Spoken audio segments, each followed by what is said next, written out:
the kind of information that we're going to look at, that we'd like to be able to represent and look at, is some entity A sends some money to entity B and sends some money to entity C.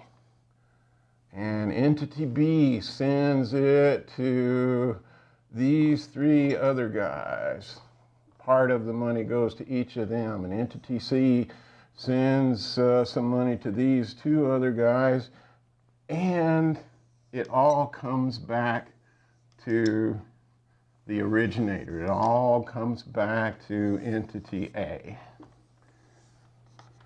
So if we saw a pattern like that, we might suspect that money laundering is going on. This guy sends out money and it all comes back to him.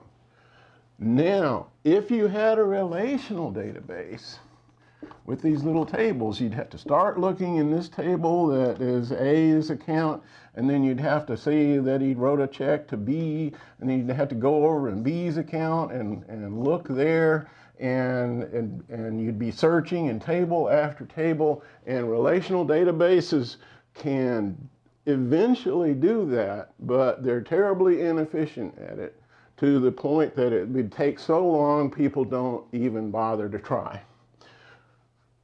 In a graph-oriented database, we actually represent the data as something equivalent to these little circles and arrows. You think of the circles as representing some noun.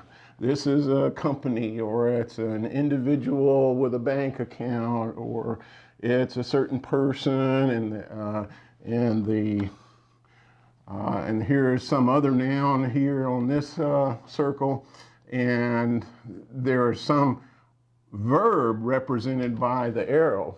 This person lives in Seattle, or this person owns a Toyota, or something like that. So it's always noun, verb, noun, and all the data in the database is stored that way.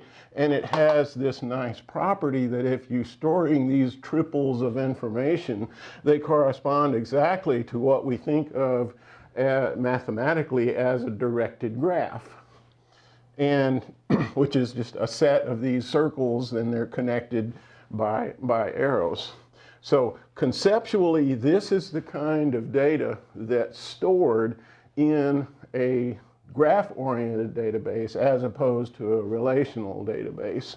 And it does well at searching for certain patterns in this graph structure.